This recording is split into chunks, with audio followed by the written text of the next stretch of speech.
Hello and good evening, and welcome to Poets and Writers Studio International, which is being beamed live from New Delhi, Washington, DC, London, all sorts of things. This is actually, today is just the first episode. It's not the formal season, which starts in 2021 next year. But this is essentially a relaunch of a very, very old Manhattan, New York series, which I used to run in my flat. And I was, I think, just a student or just after Columbia. I had just one chair and one table. And so then the chair became the sort of place where people would come and read. And it was the Indian style Batak reading because I didn't have enough furniture. So everybody sat on the floor. We used to pass the hat around. Everybody got paid. People just donated on the, we bought I remember we bought 2 casks of, those cartons of cheap wine, red and white, which would go very quickly. So we would minus that and divide the rest by 3 and give it to the readers. So whoever did well, whoever was popular got more earnings that day. It was like the hustings, really. So it's wonderful that, and it's Indran and I, we co-founded it. I was at Columbia University's form. It sort of happened very organically. And here we are 30 years later. And it's so fantastic that, 7 or 8 of us who were part of that original series, I even found that battered poster, which I put on, which we used to actually put a stamp and mail it. It was like a postcard and write a note and mail it to everybody. Pre-fax days, actually. So there are 7 or 8 of us from those days. I'm seeing you all for the first time. And as I said before we went live, everybody looks younger than even then. And they're so superbly accomplished that it's annoying, that in 30 years they've done so much. But Indran, do you want to say something? Well, yeah, I mean, I think you've got the key points to make, that we all look 30 years younger, and that we're reviving a series that was very much a home series that we set it up in Sudeep's apartment, and yes, it was a lovely fall series, and I think we did two events, 2 groups of 2 reading series. One, the poster is there. The other poster is missing somewhere in boxes from way back when, but we'll find that poster eventually, I hope. Wonderful to see all of you and to have so many from that series with us today. I'm going to kick it off with a poem, and then we'll go from down the list of invitees, and very excited, and we're looking forward to having you back and checking in with the series, which will happen once a month, starting in January. So more information to come. So cheers, everybody. Cheers. Let's toast. I'm raising a cup of tea here in the morning of Washington. And I'll be on for about and listening in and joining in, but unfortunately I must leave in 1 hour. So if you find me not there at the end, it's not for lack of love, but for some obligation here that I can't avoid. The Migrants Reply. I'll read from my new book, the recent book, The Migrant States, which is just published here by Hanging Loose Press. This one's called The Migrants Reply. We have been running for so long. We're tired. We want to rest. We don't want to wake up tomorrow and pack our bags. We have gone 10,000 miles. We have boarded a rowboat, tugboat, bus, freight train. We have a cell phone and some bread. Our eyes are dry. Our breath needs washing. What next? You are putting up a wall on your southern flank. What an irony. The country that accepts refugees does not want us. We qualify. We have scars, and our host governments hunted at least some of us. The rest fled in fear. Gangs do not spare even the children. White vans took away our uncles, our cousins. Do you think they've been made into plowshares? Aye, what are you saying? Too easy to wear our hearts in these words, in slings, on our faces, furrowed, perplexed. What happened to kindness to strangers? Why do we have to be herded like prisoners held in a holding camp?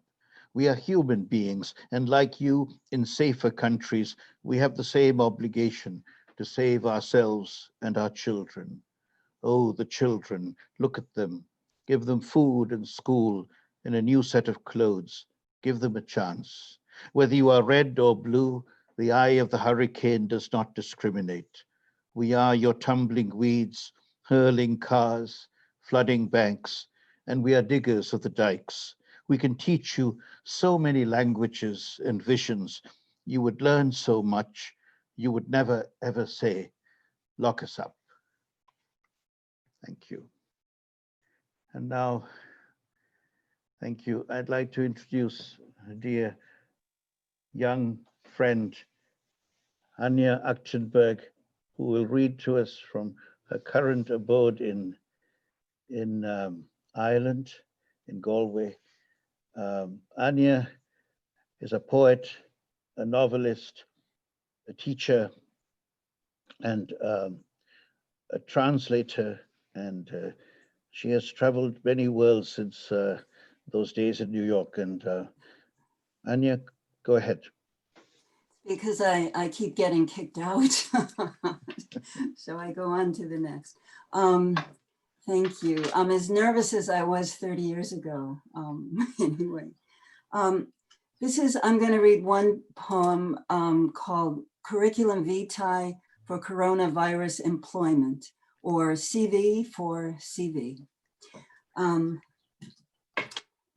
What did she know? She knew how to be poor. She knew how to miss the one element she needed more than any other. When it was hard to get air, she could see it in the eyes. She was a test. What did she do? Any leadership qualities? She would surround the results with her arms, but she was not magic, lock it with her body, but she was not medicine. She had hoped for long years that she was, but there was the truth in spikes and curves. She'd find truth marching across endless metal trays in slaughterhouses, clinging to the instruments that would cut throats, dismember, discard the invisible. She would find truth in her voice, but she was no commander. Real life application of her skills? That she knew how to be poor did not get anyone the air they needed. Men lay underneath blue armies of thugs gasping for it. Women ascended, lit up as threatened, with fireballs consuming their elements. She wondered about that gift she developed for so many years, when it seemed no one could take away, knowing how to be poor, knowing how not to have enough air. That gift seemed not to do a damn thing really, as a country devoured its nurses, its doctors, its orderlies, its cooks, its cashiers, its drivers, its elders, its harvesters, its children, its messengers slicing through the air of empty streets with food, with medicine. What else could she do? Useless extracurriculars. She knew how to fly, though. She knew how to fly through the empty diamonds of the clanging of cages above a silver sea of weeping and fevers. She could not lift the children out, though, useless woman. She knew how to move into water and not rise, lodge herself in the stickiness of riverbank, while the whole howl of grief that flowed like river was helpless and could not free a child and her father, or even turn them over to reach the air, the sun. Her voice came forward, but the embrace was already death. She'd known how to march down a road, washed by the tips of the palms, and arrived too late, just after the fragments of the village flung themselves like miserable fireworks. She'd known how to arrive, and she learned how to leave. Unnecessary further education.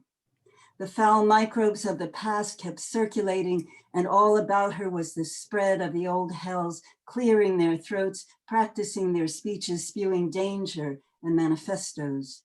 She knew how to grieve, but it was useless. She knew how to fear, but it was masked, so that no one saw full on the terror that had borne her into this world.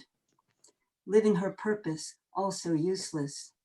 These were her skills, but she will not be she. She will be the one who finally gets there on time, the one who with her whole being will pull one tiny moon of a child's nail out of the river to hang over us like the tap of a song. She would hold the one who will lose her skin as she runs down the road like a story, screaming for its echo to be drowned in no sad, bloody river, but in the eyes of the mirror that has finally been looked into under the tap of song and the blazing child, the mirror that will hurl lightning at even the thought of repeating what should never have once made nightmare from life. Really, any accomplishments? Near the Golden Pier at the Windy Bay, where the people line up to fling themselves into the chill blue. She remembers having done something that made light. She remembers having even made song. She remembers having opened a door. She remembers that she is good as the world let her be. She remembers that she is better, better than permission. She remembers she is yet to die. She remembers that she is blazing, howling, brilliant gift who wants others to cherish their own. She remembers she is note in chorus, green plant, blood, root. She is ginger walking. She is gold of spice. She is voice that cries out. She is dance. No longer seeking employment. She is not death until she dies, and then after a moment, she is something else.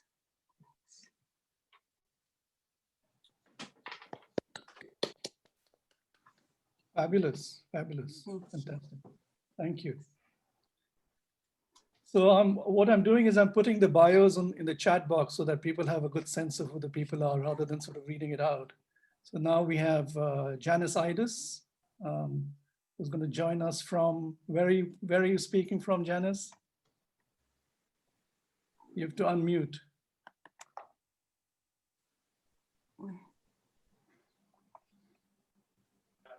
Yeah, my husband just came in and said, "You're muted again." So there you go. No, I live in the heart of Manhattan near Grand Central Station. So that's okay. So next time we have a reunion reading, it'll be in your house. my house or the Algonquin if it's open. Oh, again. all right. Okay. That sounds good. So Welcome. a gazillion thanks to my beloved hosts, Sudeep and Indran. And I happen to love salons of every kind, as my friends in real life know. I throw them all the time. So I'm really, really happy to be here at our literary salon reunion via Zoom. And I am going to read the first few pages from my short story, which is called You're a Walking Time Bomb. And it appeared in this fabulous anthology, which you probably can't read. Can you read it? It's called From Sea to Stormy Sea, 17 Stories Inspired by Great American Paintings. And I chose Rothko, as you'll see. He's my artist who inspired me. You're a walking time bomb. 5 years ago today, on my 40th birthday, I survived a brain aneurysm. Since then, my personal mantra is, you're a walking time bomb. I repeat this to myself many times a day. The phrase calms me, reminding me to live each day as though it's my last, until the day it really is. I've got a 15 to 20% chance of having a second aneurysm. Most likely, I won't survive it. Surviving the first was a miracle. This is the worst headache of my life, I had grown to Jeff, my boyfriend back then. Jeff was a graphic designer for fashion and media startups. On our first date, he said, in college, I planned to be the next Warhol, reinventing art while becoming rich and famous. He blushed at his youthful pretensions, seeming absolutely content with his non-Warholian life. It was easy for me to relate to Jeff. My own career as a life coach wasn't what I had imagined for myself either. I never dreamed I would spend my days helping people to achieve life goals and live their bliss, or that I would genuinely come to believe in such jargon. As it turns out, my crappy childhood made me well suited for the job. My father drank all night at bars, and my depressed mother watched TV alone in her room. Miserable and ignored, I developed empathy and insight. The headache grew worse. I rubbed my temples. Jeff and I were cuddling on his cozy, unmade bed. We had just devoured an entire chocolate cake he had baked for me from scratch. A flood of perspiration pooled from my forehead and beneath my arms. My neck went stiff. I rarely got headaches, so having one was surprising. Having one so painful was a shock.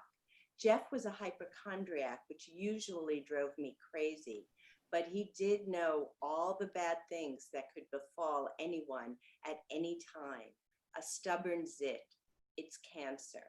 A sprained ankle, he would never walk again. Propping himself up on his pillow, he squinted his hazel eyes. I'm calling 911. It's just a headache, I protested weakly, not a... The pain was so severe, I closed my eyes and couldn't finish the sentence. 5 years later, it's a gorgeous spring morning. I'll celebrate my birthday tonight with my 2 closest life coach friends. We'll share techniques, how to ask problem-solving questions and affirming elusive dreams. Sunlight spills into my apartment as I await my first coachee of the day, coachee number 1. Her name is Marissa, but I often think of my coachees by number. It helps me to maintain objectivity. As I always do before meeting with a coachee, I whisper aloud my mantra, you're a walking time bomb. My apartment is on the 20th floor of a white brick high-rise near the UN. Prints by the late abstract expressionist Mark Rothko hang everywhere. In my entryway, in my living room above the leather sofa where coachees sit, next to the bookcase that displays the latest books on life coaching, in my kitchen, bedroom, and on my bathroom walls. All the Rothkos contain blazing, luminous colors that glow from within. Oranges, reds, yellows, violets, blues, greens, plums, ochres, blacks, magentas. Coachees sometimes remark on how pretty they are, but for me, they're ferocious. They snap, crackle, and pop like a bursting brain. So I will stop there, and the rest of the story is in the anthology. Thank you, Janice, very, very Thank much. you. Thank you. And please, on the chat box, that's a very active space.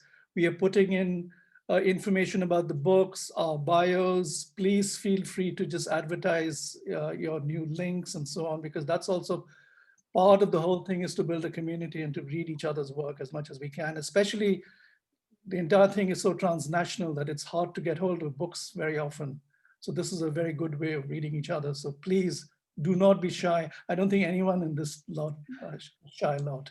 So, so do that vociferously and actively. Thank Tony, you, Sudhi, for that, because I wasn't shy. I just put up my YouTube channel info up there for everyone to see. that's quite all right. So I think now we have Tony April. Tony, are you there? Yes, I'm here. Can you hear me? Yes, Tony, Great. gosh. Great. You're perfectly symmetrical. You've got a halo of an umbrella behind you. Yeah, I'm actually in a yurt in Vermont. Oh my gosh. How can one get Fantastic. more Vermontish than that? So And I think we met at Breadloaf Writers Conference. Is did. that correct? we did, and I think, yeah, gosh, I didn't even think what year that was. That was when I was You were about 10 years old, I believe. I was 8 years old and you were 5. Something like So welcome. It's lovely to see you again. Lovely to see you. Of course, you were part of the original reading 30 years ago. So Yes, it's great. and it's such a pleasure also to follow on Janice and all the wonderful readers. I see Alice is here who read with me, and Jeffrey O'Brien, and it's just so terrific to see all of you, and all looking so well and young and healthy. I'm just going to read a short piece. It's one that was inspired by, in some ways, by the South Africa's Truth and Reconciliation Commission, which was definitely one of the great experiments, I think, of our time. And I overheard something Archbishop Desmond Tutu said about how the interpreters, simultaneous interpreters for the TRC, many of them had nervous breakdowns because they had to speak for the victims of violence and the perpetrators of violence in the first person. So that's the inspiration for this piece. It's called The Interpreter for the Tribunal. Interpreter for Amnesty applicant, Major J. Hertzbriek, Mr. L.M. speak. Interpreter for witness, Mr. Y. Nkululeko, Mr. L.M. speak. I was hiding in my friend's garage, a place no one would think to look. I had my informants, you see. We were boys together and I knew he'd never betray me. I waited until the time they usually brought him food. And when he opened the door to my whistle, I was on him like a pack of wild dogs. He ground my face into the concrete, shouting horribly in my ear. The pain was terrible. I did not know what was happening. The trick is to disorient the prisoner right away, get him off guard, and he'll tell you anything you want to know. My arm was twisted behind my back and I could feel the ligaments tearing. I did not struggle, but he kept twisting. His knee, my knee, in his back, you bastard. You're done now, he screamed. I was thrust from the darkness into the light, then into the darkness again. Like a sack of potatoes, I threw him into the trunk of my car. I'm that strong. I could hear him thumping in the trunk as I drove and hit the brakes, taking the corners hard. I bashed my head against something hard and was thrown helplessly into the light of a 2000 candle power torch, right in the eyes, hitting him all the time, the fists coming from nowhere, and I felt a rib breaking, my nose breaking. The blood ran down his face and he didn't even lift a finger to wipe it off. My glasses had come off. And when they got me and I had no idea where I was, on the ground of that hut, and yes, I sat on his back and pulled the sack over his head, the wet sack, like I was drowning. I could not breathe. He could not breathe. I pulled it off now. You will tell me what I want to know because otherwise I could not breathe. I told him everything. It did not take long to get the names, my friends who betrayed me, the friends I did not know what I was saying, what he was saying. Those were hard times and we had to be hard to live in them. I just wanted the pain to stop. But I have to live with who I am now, who was I then. It is too terrible to speak of it at all, is to go mad.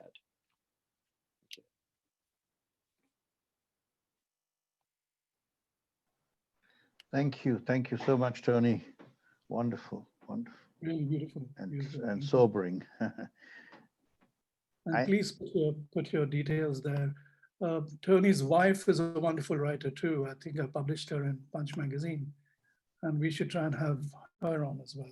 Sorry, my throat's kind of not great, but we'll. So let me. Shall I go ahead, Sudeep? Lorna, are you there? Yeah. Lorna? Lorna? Yes, I'm here. Can you hear me? Yes, we can hear you. We can't see you. We can't see you, Lorna. We can't see you, but we can hear you. You need to turn your. Okay. Oh yes, there we are. Now? Yes, we can see you. Thank you. I'll just say, Lorna, it's great to see you after so many years. And I remember your reading at the Poetry Society of America with Edward Brathwaite, Kamal Brathwaite, and with you know, I mean, it was quite an event. I remember back in the late 80s in New York, and so many other places. And your poetry, Lorna Goodison from Jamaica.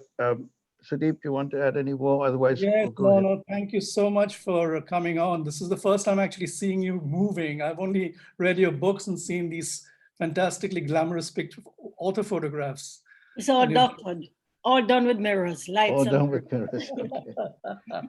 But Lorna, my God, what do we say? We have a poet laureate in the house. So she was the poet laureate of Jamaica.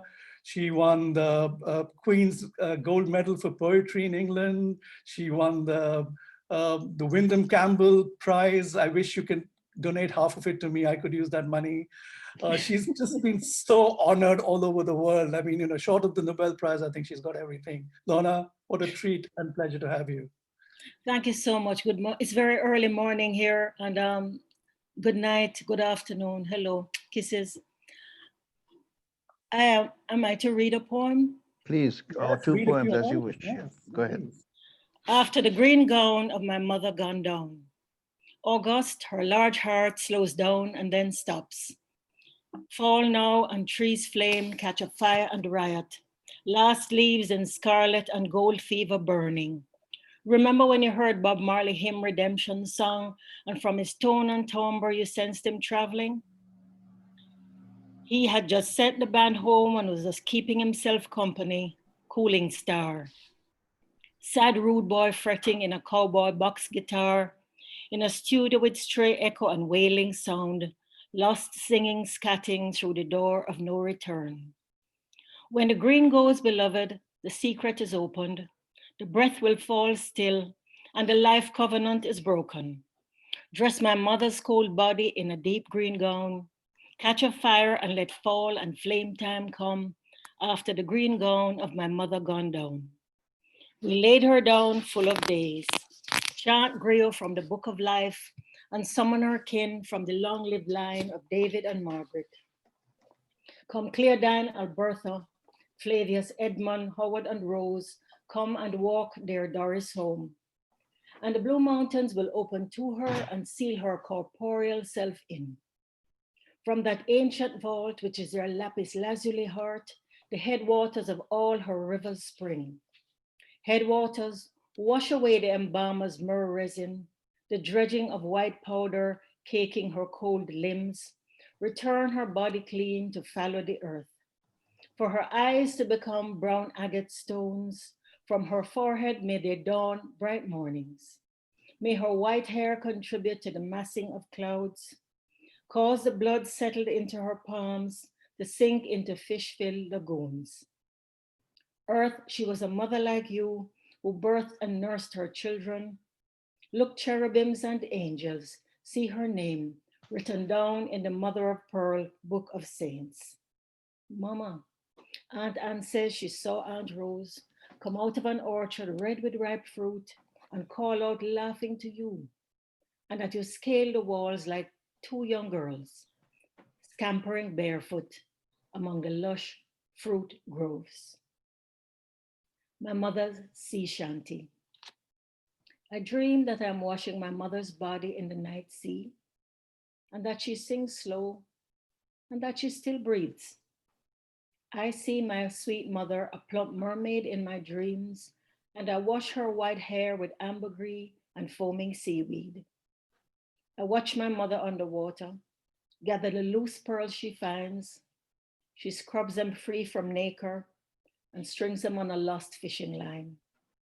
And I hear my sweet mother speaking sea speak with pilot fish. She's showing them how to direct barks that bear away our anguish. And I pray my mother breaks free from her fish pots and marine chores, of her residence beneath the sea, and that she rides a wild white horse. Thank you. Thank you.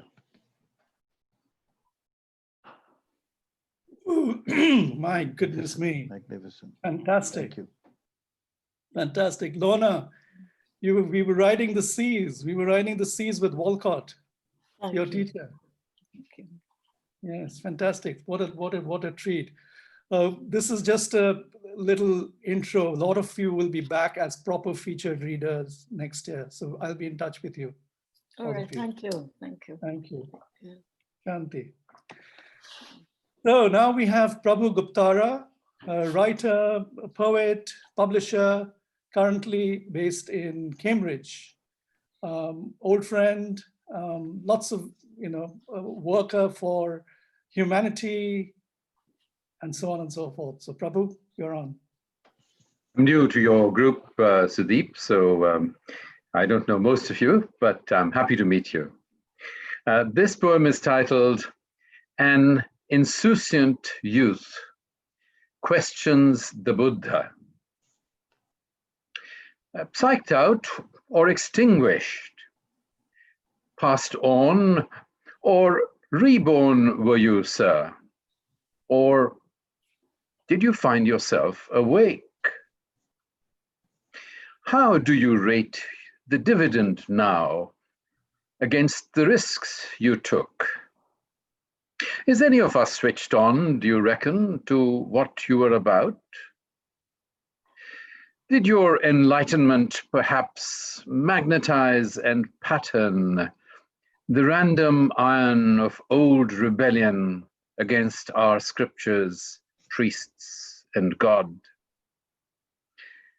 We burn for your easy peace inside the kingly palaces you forsook, or crave the sweat, the blood, the cry of peace won through too by the anguish we identify as ours.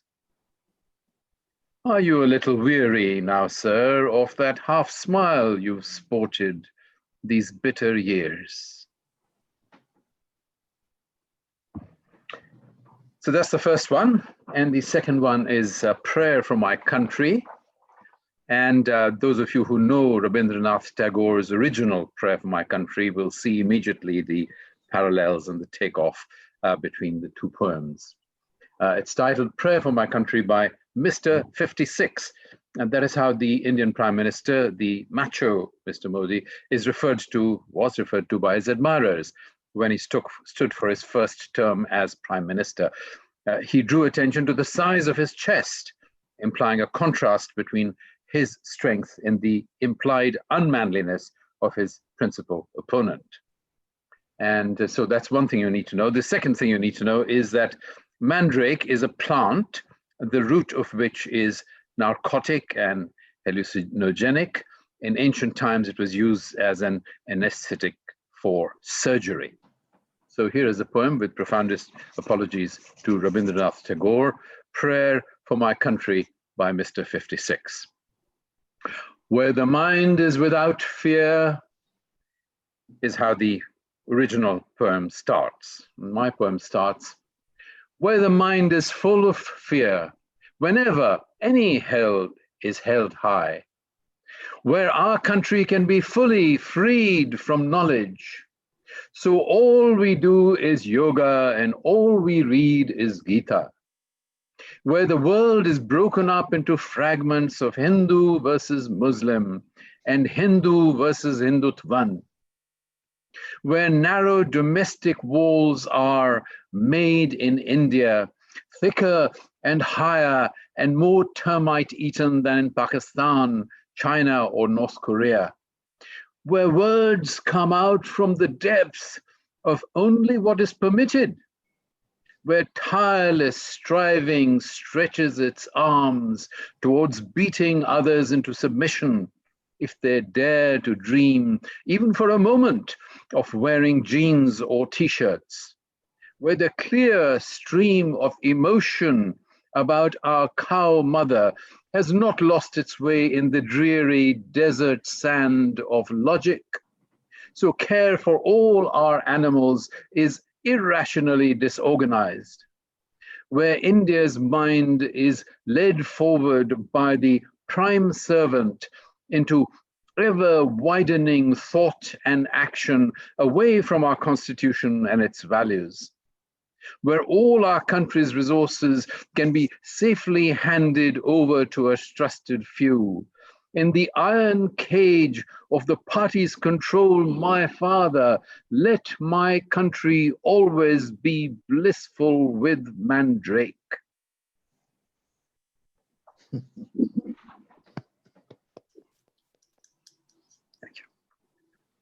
Oh, good. Thank you, Prabhu. It's good to have some irony. I mean, we'll of course be sued before we even get started, you know, so we shall send you the lawyer's bill, but great. I'm glad you bravely read that. And what a spoof, my gosh. You have to read the original. And so it actually mimics the cadence and the texture quite well. So that was lovely. Jenny Lewis, dear friend, old friend, comrade. She's right now, I think, in Oxford in her house. Yes. She's a wonderful, wonderful poet, a fabulous translator, and a professor at Oxford University, teaches creative writing there. Her bio is on the side. Jenny, all yours. Thank you very much, Sudeep. Thank you, everyone. It's lovely to be here among you. especially thanks to Sudeep, Indran, Don and Fiona. I'm going to read two short extracts from my book, Gilgamesh Retold, which was published by Carcanet in 2018. And why is the Epic of Gilgamesh still relevant today? For me, it's a question of many things, but one of them in this age of Me Too is the importance of rebalancing and equalizing masculine and feminine energies.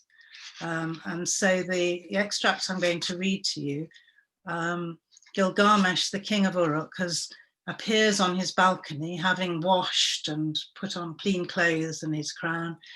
And he comes out on his balcony and he's spotted by Inanna, goddess of war and sex, who falls for him. So Inanna, goddess of war, thunderbolt thrower, shook with desire like a reed in the reed bed. Her lungs lost their power, her voice became lower. She opened to Gilgamesh like a small flower. Come, love, into my sweet smelling chamber, in a golden chariot studded with amber, drawn by a team of lions and mules, with bridles of silver and bolts of blue lapis. As you cross my threshold, my door will caress you. You'll conquer my court as you conquer my heart. Only come to me, Gilgamesh. We shall be wed. Lie close to me on my perfumed bed. Gilgamesh turned to look at Inanna. He looked through his lashes at holy Inanna. Then he said, "You, who would marry you? You're a dog in the road crawling with fleas. You're a blade of frost scraping the ice, a broken door that lets the wind through, a cup that cuts the lip of the drinker, a shoe that bites the foot of the wearer." Not a good thing to say to a goddess.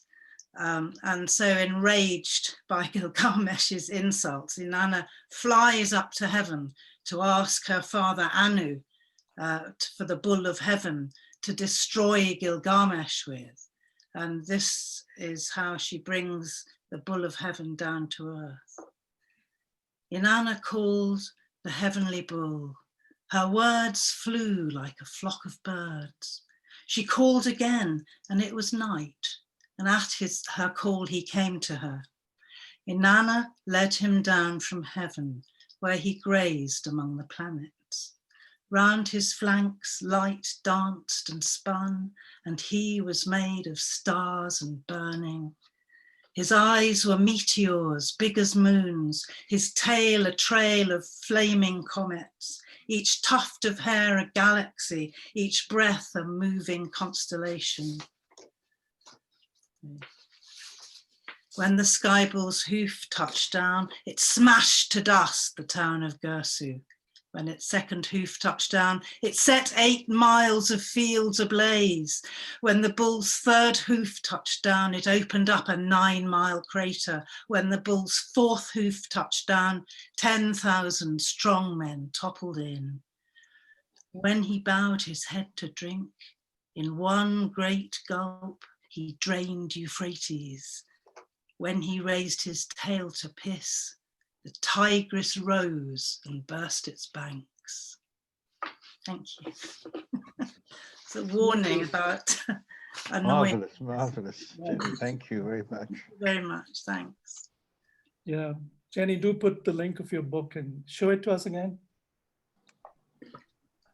Gilgamesh Retold, published by Carcanet Press, 2018. Thank you so much.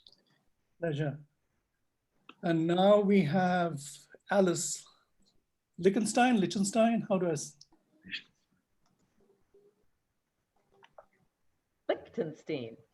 Lichtenstein. Yeah, great. Lichtenstein. Well, Alice Lichtenstein. Beautiful. I really, again, want to thank everyone and of course our wonderful hosts. This is just thrilling. And that we're international, it just feels so important and kind of healing coming from the United States and our nationalistic uh, frame of mind these days. Not mine, of course. I'm going to read just the very first opening pages of my relatively new novel, The Crime of Being, Upper Hand Press. And I always invite my listeners to close their eyes, and as I listen to prose with my eyes closed, if you start to snore, actually everyone's on mute, so I will never know. But there we go. Okay, I'm going to try to get my online thing. Sorry for my technical issues. Okay. I would like to read the epigraphs to the novel just because I love them so much.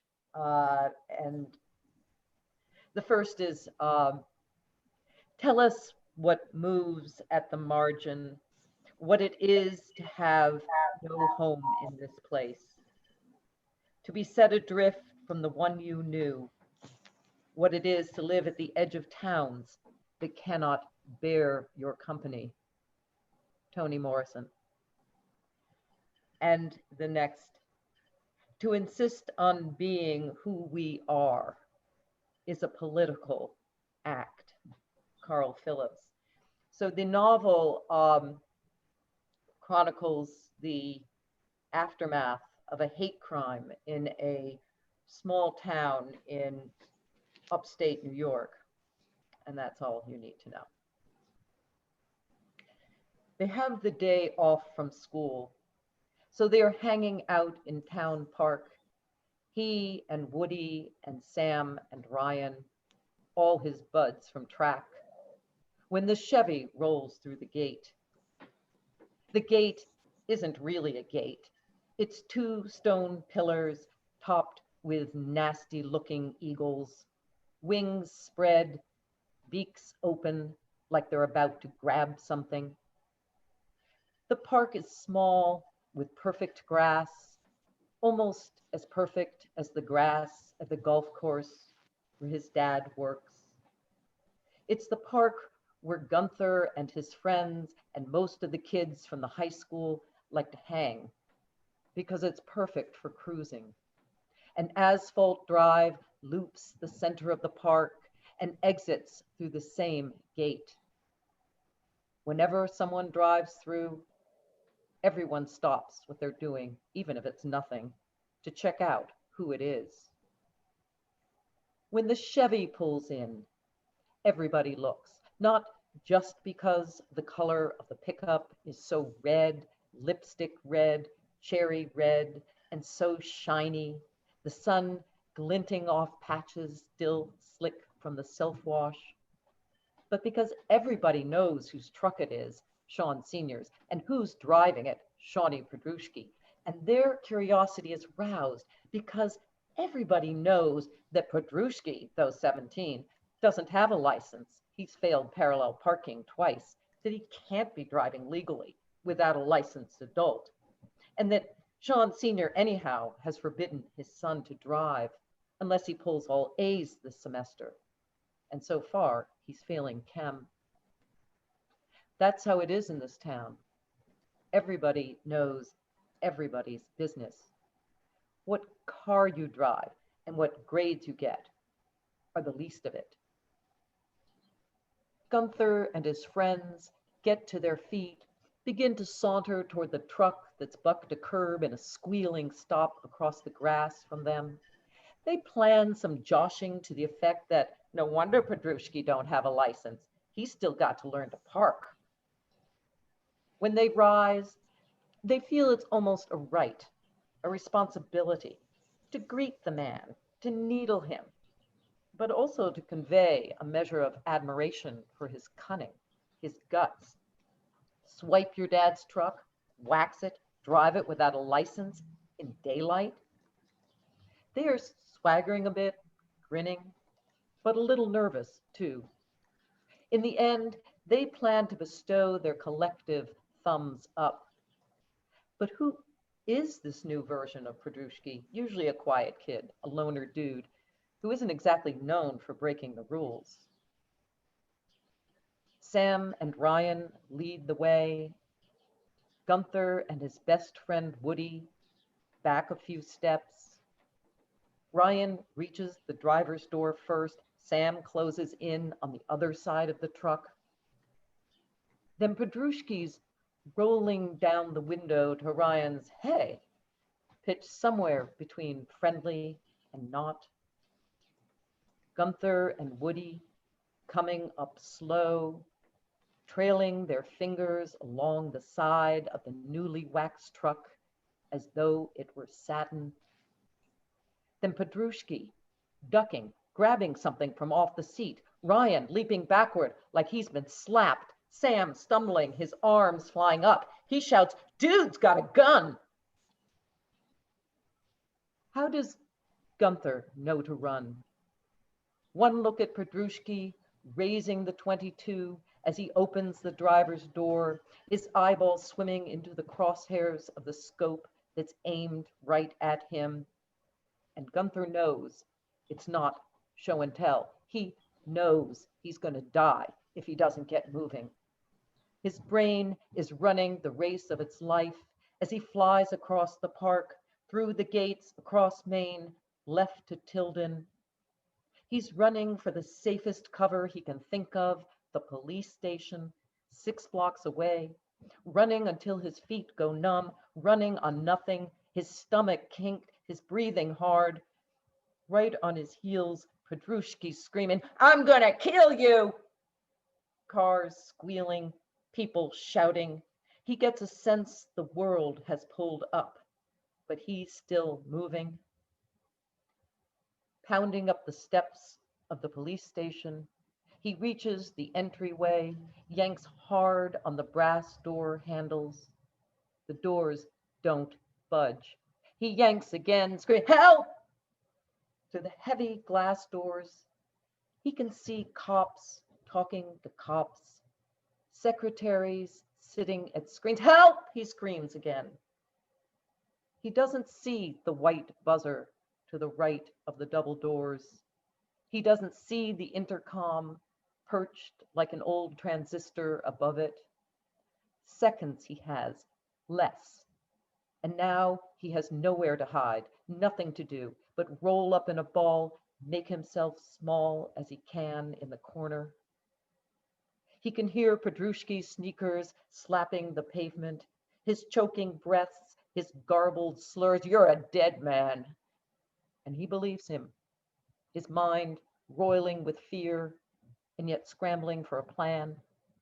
He raises his head, forces himself to look at the kid who's pointing the rifle right at him, so close he can taste the smell of metal in the roof of his mouth, can hear the click of the trigger as the barrel lifts, catching the light. Gunther kicks out hard at Petrushki's shin. He pitches his water bottle with no time to aim. The blast of the gun spikes his head, splits it. His left arm is on fire. That's it, he thinks. I'm dead. Petrushki aims the rifle again, but this time the doors are opening. The policemen are screaming. They point their guns at Petrushki, who hesitates, then runs, fleeing back the way he came. "Hold it," the policemen shout. And Petrushki drops to his knees on the sidewalk. "I want to die. Let me die." Drop the gun. Gunther sees it all. He sees Petrushki prop the .22 on the sidewalk, rest his throat on the tip of the barrel. "No!" the officers shout, and he shouts too. "No!" The rifle fires. Petrushki's down, writhing and moaning and holding his jaw. Police sirens explode out of nowhere. The sound bleeds into the ringing in Gunther's ears and drowns out all others. In minutes, men are lifting Gunther, strapping him into a narrow cot that they slide swiftly into the back of the ambulance. Then the men take their seats in the front. Others are waiting for him inside, blue uniforms and blurred faces. His arm is on fire, his head screaming, "Get my mom and dad." Crouched near his shoulder is a woman with a long blonde braid that sweeps his cheek as she presses her pale fingers to the side of his throat. "Don't worry, hon, we're getting them. They'll be here as soon as possible." He closes his eyes. Hot tears flood his lids, sliding across his cheekbones, finding the corners of his mouth, the wells of his ears. His body starts shaking. "Easy there," someone says. "It's okay." And someone else shoots something into his good arm. "This will help." And almost instantly, a sleepy high begins to suck the fear right out of his body. He's so grateful to be inside the ambulance, to be wrapped tight in this blanket, to be strapped tight to this bed. People telling him over and over they're going to keep him safe. Pagers are beeping and radios are speaking like robots, and the ambulance is accelerating faster and faster. The G-forces press down on his body, his hips and his stomach, and the tops of his thighs. Gunther closes his eyes. His eyeballs feel heavy in their sockets, so heavy they might drop out the back of his skull. He sighs. This might be his own personal spaceship, shuttling him off to the moon.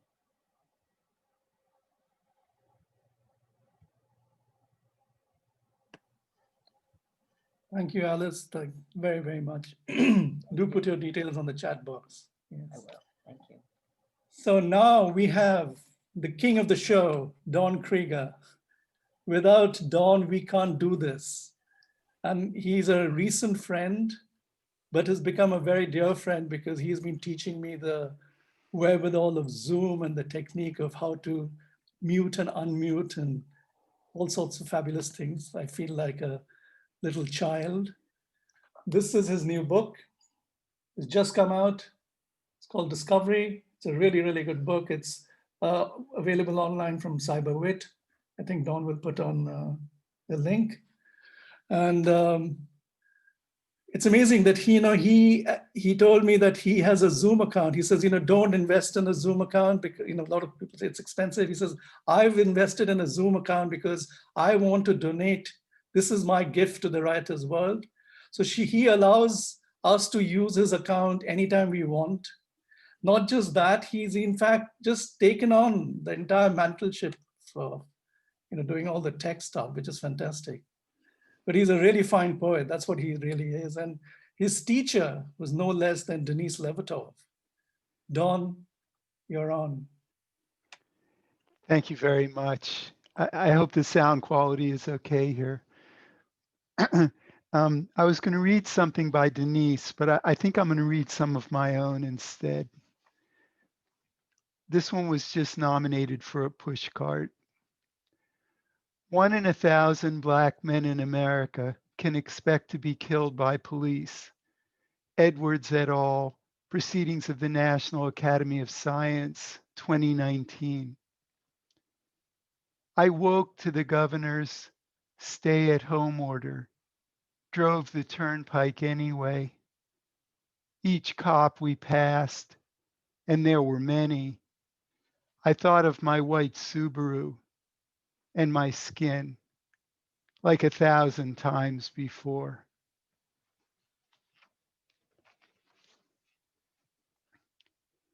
In the beginning, Lot's wife died nameless, not because she looked back, but for remembering. In a sweet vision, I lived naked, small trees wide spaced, warm shade rich with apricots. A white beach in view, gentle surf, a dark squall rushing across the water. A walled colossus to the south, massive piers, men of all shades at labor.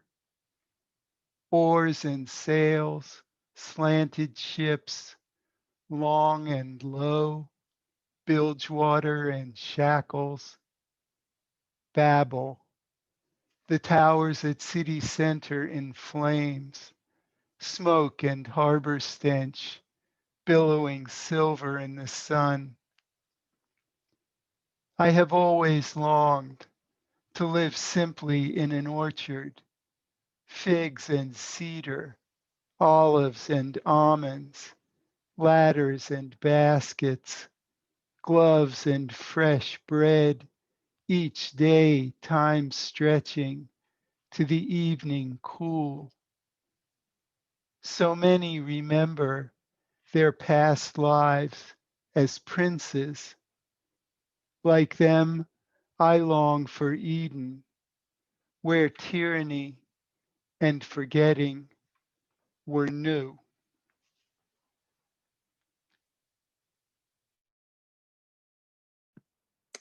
Beautiful, Don. Thank you so much. Thank you very much. Do we have time for Denise's poem? Yeah, is it? Would you like to read Denise's? Of course. Sure, go ahead.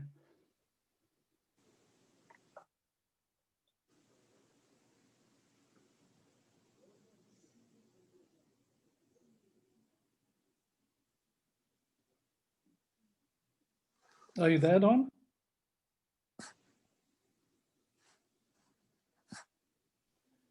Hold for a second. Let me bring it up then. I actually had it queued up to play it, and Okay. it was a reading by her, but it's just too complicated. I'm concerned that I'll mess up what we're doing here. It'll take just a moment for me to get it.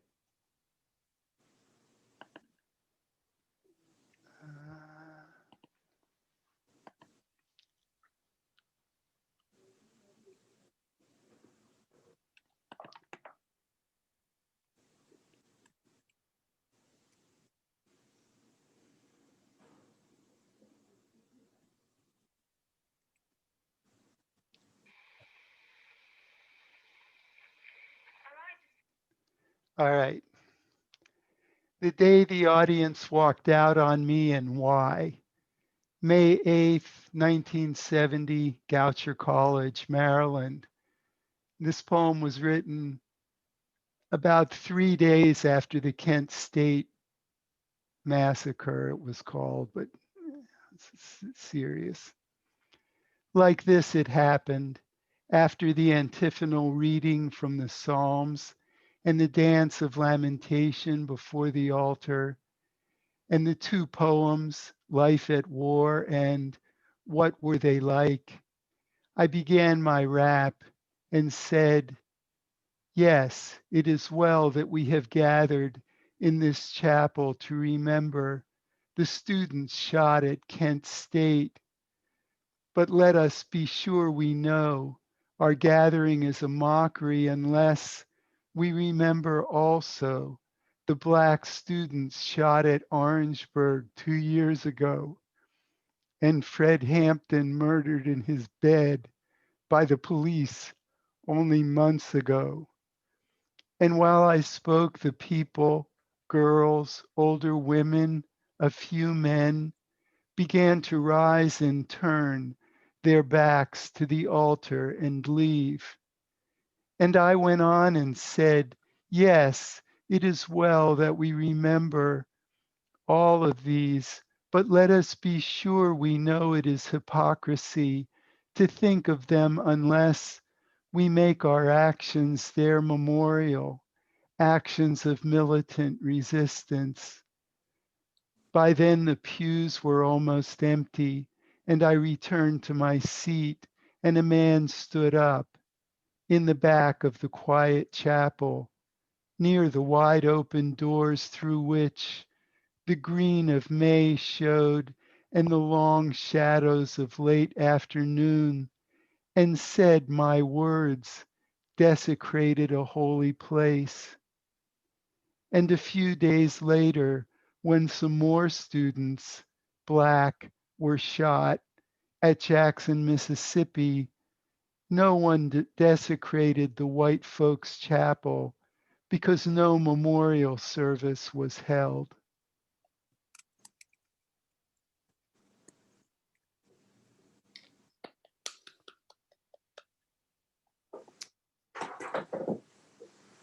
Jeffrey O'Brien. Hi, can you hear me?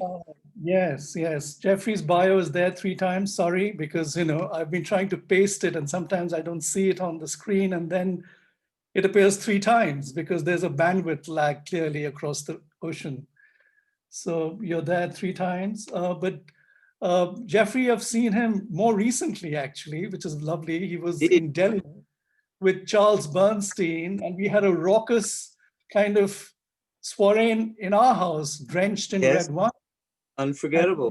And this was pre-Zoom, pre-COVID, and we actually beamed it live to your respective spouses back in New York. So it's good to have you back, Jeffrey. We've been to each other's home. It's nice to be here in this space that is not a space, but that's somehow appropriate to the moment. I'm going to read a couple of poems from my new book, Who Goes There, which was just published by Dos Madres Press. And yeah, these poems seem to fit also because the first is a kind of moment in which all moments converge, and the second is about the experience of living in a world where most of what we're in we don't even perceive with our senses. Coastal landmark. To seek what is in what was in what was not, history in a tale of sunken gold and sailors' bones, a ruined tower on a deserted road in view of the becalmed Caribbean, episodes acted out in air but not seen, lives adjacent but not joined, impressions not discussed until forgotten, the wreckage of the beach where in plain view the matter of their lives dispersed into level roar, hard confessions blew away as if unheard, glances drifted over the ebbing tide line, distracted by the pattern of it, by then not sure even what dialect they had been speaking or for how long or how far any had gotten from earlier landings. At that point where the texture of skin or cracked shell or charred log is more like biography than any biography could be, in the place where names come to settle into their sleep, in their form of seeking. And this is called Dwellers. Almost unable to imagine where they have always been, for whom in the dark, the silence takes the shape of voices spread through a periphery of glimmers as if a robe swept the edges of bushes in the passage toward a ring always already joined, a perpetual clearing away of edgeless encroachment into filigree of song pattern and celestial fern cluster, unknown to themselves. They discriminate among path endings and undersides, domes and causeways, petals curved to form interior alphabets, a roadmap of weightlessness, coming between anything and anything, perched between light and lightlessness, inhabitants of the invisible forest.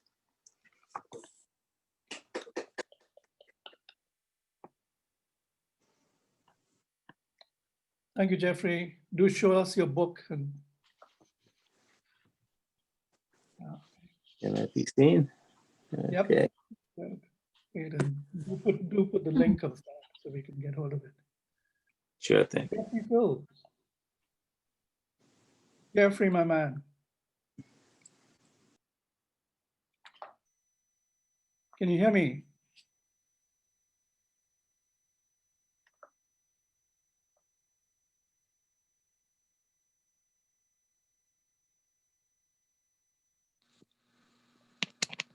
Yeah, Okay. Can yeah, you hear me now? Okay. yeah, perfect. Welcome Wonderful. from the Thank you paradise so much. from the paradise island of Jamaica. Thank you so much. It's such a treat to be here with these wonderful, wonderful poets and writers, and especially to see Lorna again after so many years. It's a good feeling. I hope if Lorna is still with us, that she will let us know that her sister Barbara is in my thoughts and in my prayers, and this is no idle thoughts and prayers saying.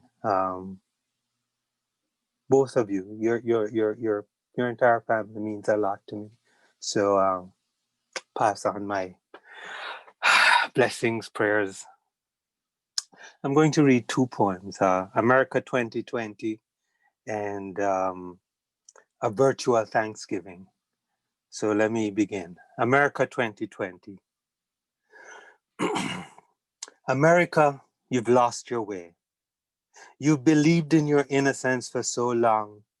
You've betrayed your promises on parchment, trapped children in cages, robbed fatherless children and widows of their birthright. And while the oceans churn towards a slow boil, and a virus holds us hostage in our homes, you've allowed gangsters to prey on families seeking asylum from thugs in Honduras, El Salvador, and Guatemala. And you'd rather die than give up your privilege to hunt Black men you think have become too uppity.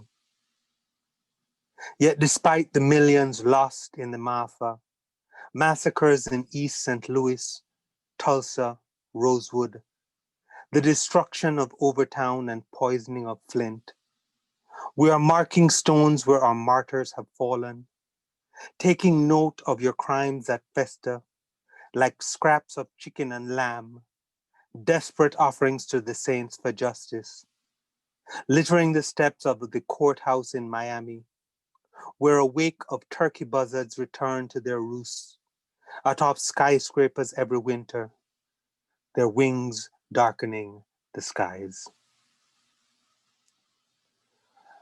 A virtual Thanksgiving. Inside the local supermarket, open for last-minute shoppers, nurses, cashiers, waiters, frontline workers who can't afford a day off. I lost track of time as I hurried through aisles laden with sweet potato pies, candied yams, and cranberry tarts, in search of painkillers to relieve my migraines that have flared since the virus crept into our lives. And I glimpsed a cornucopia, like the one I'd seen with my mother on our first Thanksgiving, when I confessed I couldn't enjoy a holiday that celebrated colonizers who repaid Native Americans hospitality by beheading the Massaoit's son, or how undercover agents had spurred sufferers in Jamaica who had borne the insults of empire to unleash anarchy on the streets, murder on the beaches, and grocers married a pound of flour to a box of Tide.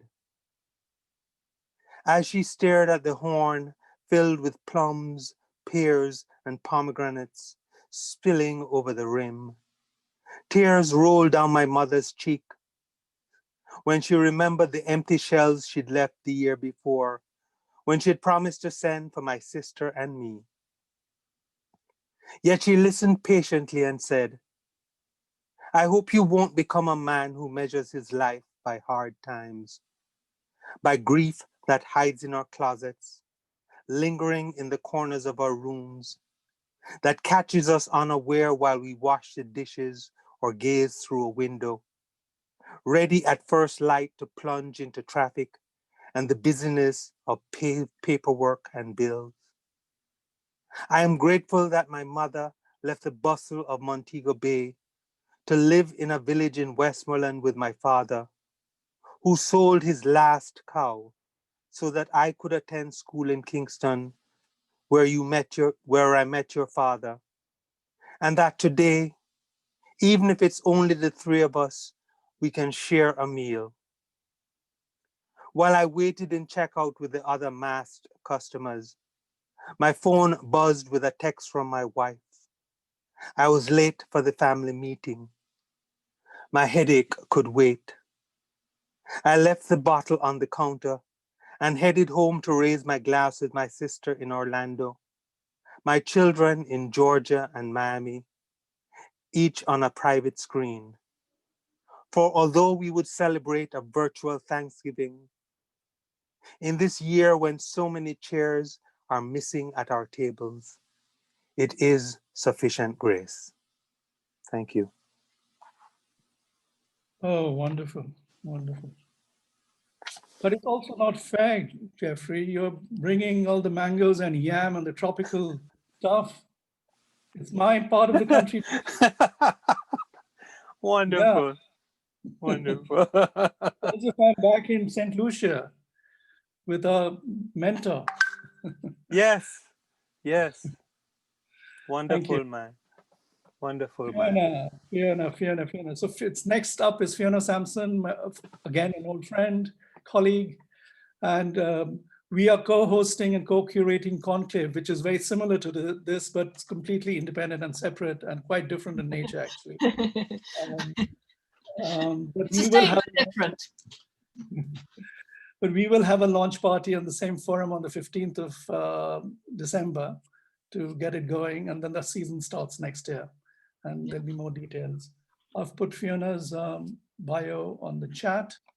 Fiona? I'm putting out my book cover. Yes, Come Down. It's a beautiful, beautiful book. Yes, thank you. Fiona, you're on. Thank you, Shadeep. Thank you, Indran. Thank you, Don. Thank you, everybody. What an amazing, well, it's afternoon for me. What an amazing afternoon. I thought I'd read the first two poems in this book. The first one is Death. Death. Are you listening? You are listening to the world you think, but you hear yourself over and over the dark tongue of world, its hidden places, under trees, beyond the lights. Darkness falling from your feet so deep you could fall through it forever. And how loud world is with night in the trees like a roost of galahs rising, the dark tongue of world rising up through you as you fall.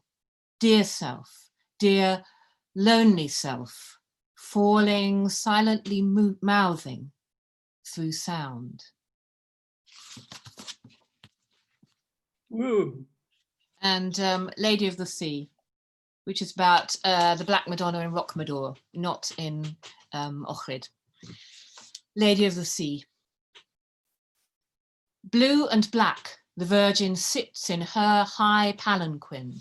She does not regard us. Her regard is drawn back from us, far back, among the centuries where she comes from and where she is going. Already she is traveling past us and away, ancient star, flying so slowly we do not see her move. Suppose she, compassionate, uncoiled her serpent's arms or let that black mask fall. Could she move among us then? Or what would be broken and fired again? What understanding newly perfected? High and far, very high and far, like the disappearing note of wind shrilling between glass, comes the tone, the sweet stone rings when you knock the saint's open sarcophagus. Lady, in your ark of rock, you who wear the white stone as a wedding gown, lady adamant and personal, we carry you in the eyes reliquary, like a moat or like a beam that, drowning, we could cling to, Lady, stronger than time, stronger than light. We see you, invisible and everywhere. Thanks.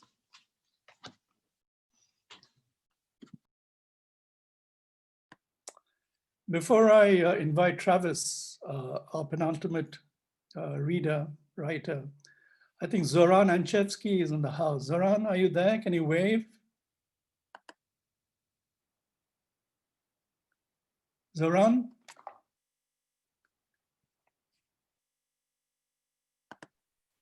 Zoran, can you hear us? Yep. Okay, Yep. Zoran. Hello, everybody. Yes. Yes, Some you'll time be to on. unmute myself. You will be on the December 15th leg. Yeah. I Thank was you for curious joining to see who's reading tonight, so I joined in. Yes. So Zoran Anchevsky was a very, very fine Macedonian poet and translator, one of the leading translators of the Balkans, and a really fantastic poet. He also directed the famous Struga poetry evenings for many, many years. So he is one of the beacons and anchor of the Balkan poetry scene. Oh my goodness. Because of him, the wars have stopped. Hello, everybody. So Travis, you're on. I've put your bio there. And Travis joins us from St. Lucia, a country I'm very fond of. It's wonderful to see that there's Jamaica and St. Lucia, two places I've been to and stayed. Travis, all yours. Send us a ticket to visit you. Thank you very much, Sudip. Thank you very much. Really good to see you again. Really honored to be part of this gathering of fantastic people. I've been enjoying the reading. Yes, so I am happy to be representing the Caribbean.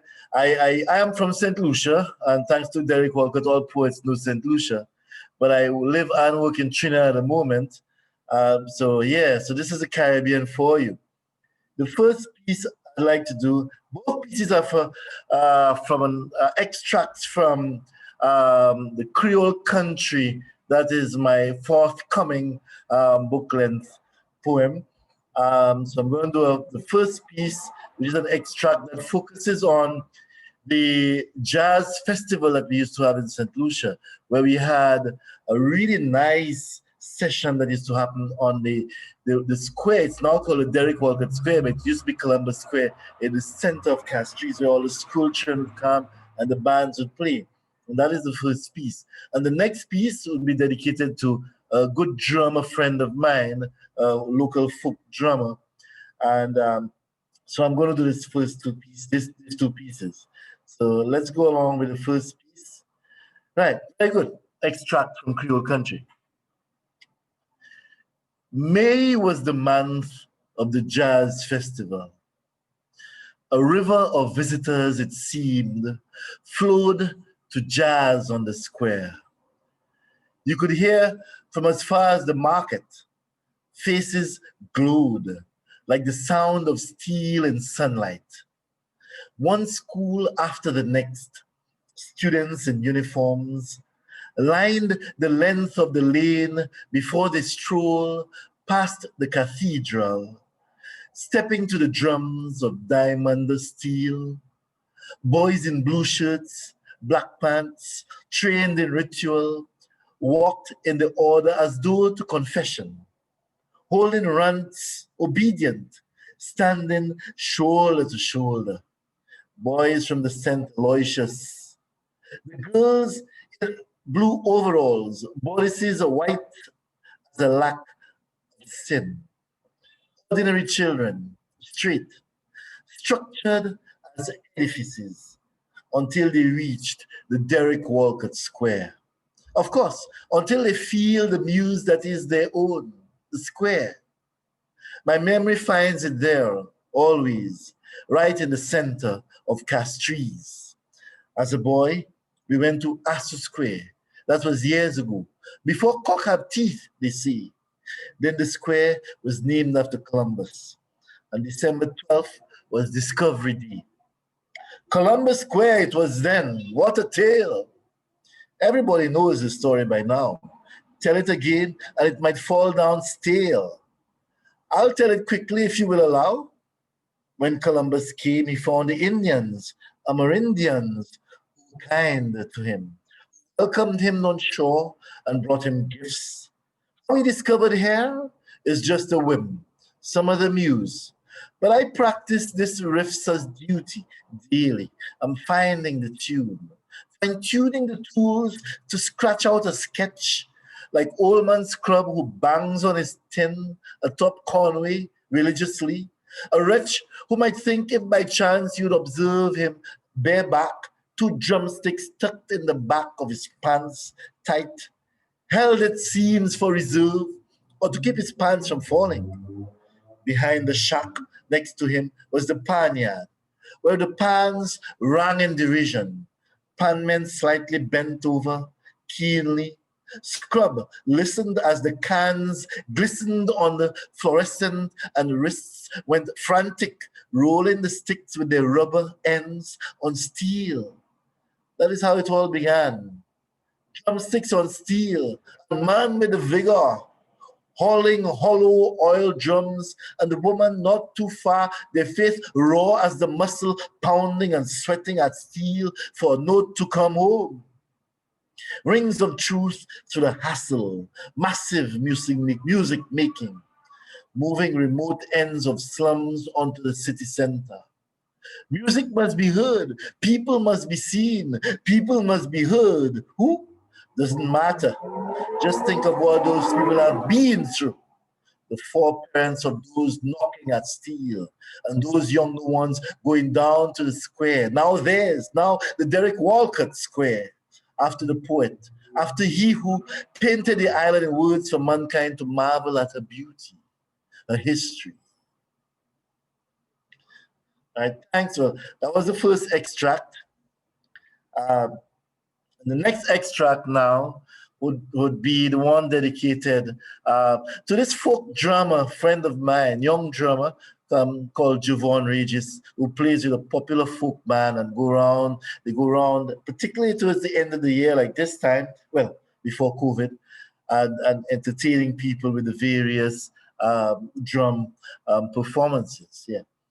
All right, good. So here we go with the second extract. Asite and Palaman decided to form a band. Asite on drum, Palaman on quattro. But it wasn't complete so. They needed someone on shak shak, another on tibois. Yeah.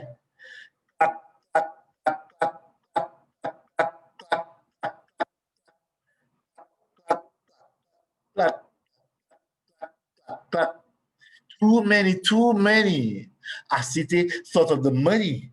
Palaman watched him funny, for he wanted to bring in a baha for bass. Asite said awa in protest. He would play bass on the drum, so he set up his face. Palaman gave in, and they started the band. They brought in a shak man from Labon. Their first gig was down by the market in a rum shop known for a good fit, a place run by Madeleine, Asite's cousin. Strong woman, tall, black, and brazen. She ran the bar all by herself, it seemed. When she invited Asite to play, he beamed like a light and set a cigarette aglow. One time to celebrate, calling for a shot of rum and lime, mixed with a little brown sugar, a drink called tea punch. Madeleine gave him a wink. He should roll the drum. He turned around. People were definitely ready. One sound, and a woman was shaking her behind under his hand, he thought. But Asite felt kind, and his now rhythm start.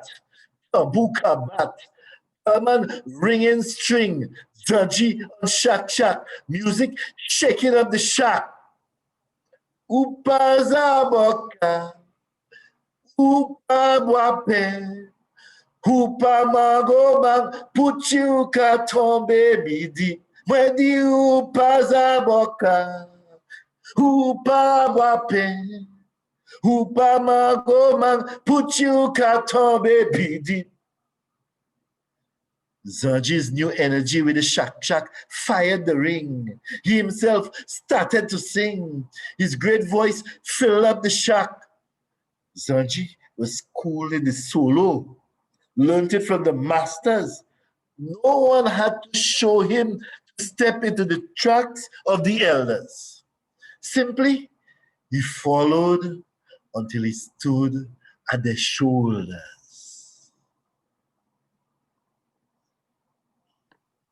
Bravo, bravo.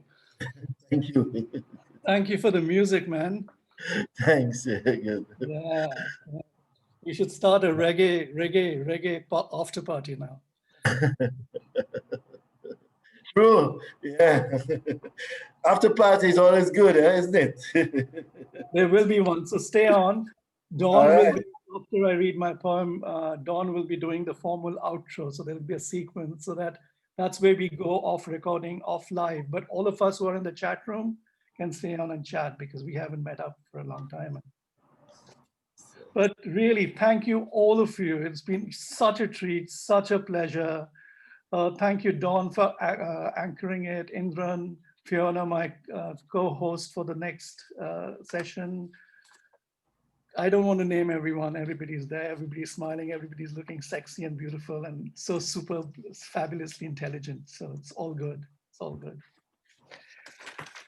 I'll read a newish poem called Disembodied. I wrote it about a year or so ago, and it's partly to do with climate change. It's located very much in Delhi. The landscape is Delhi, and it's something that we can do without, I hope. And so it's a hope and a plea for a cleaner world and a fairer world. Disembodied. My body carved from abandoned bricks of a ruined temple, from minaret shards of an old mosque, from slate remnants of a medieval church apse, from soil tilled by my ancestors.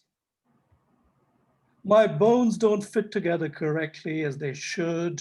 The searing ultraviolet light from aurora borealis patches and edge corrects my orientation. Magnetic pulses prove potent. My flesh sculpted from fruits of the tropics, blood from coconut water, my lungs fueled by Delhi's insidious toxic air, echo asthmatic sounds, a new vinyl dub remix.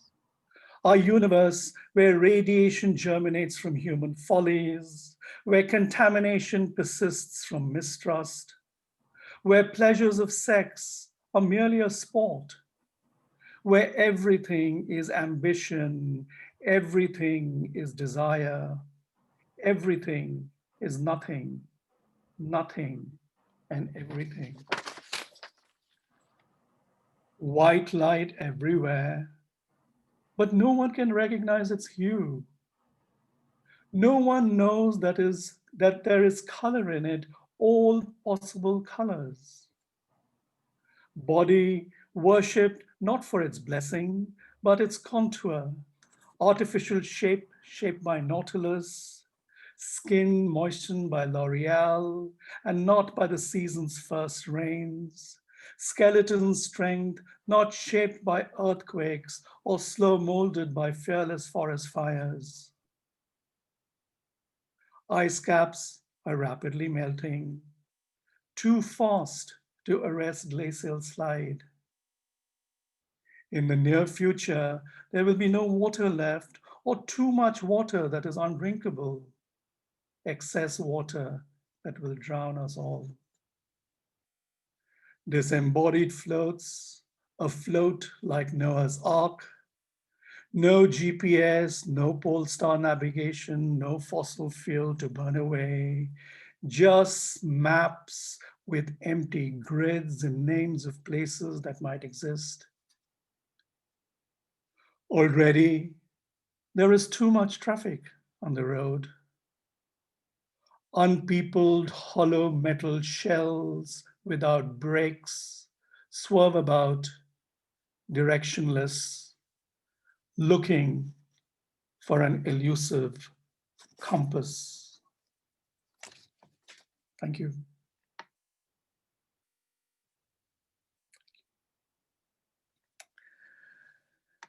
So Dawn, so really, thank you so much. And there'll be lots of this through the year. Many of you will come back as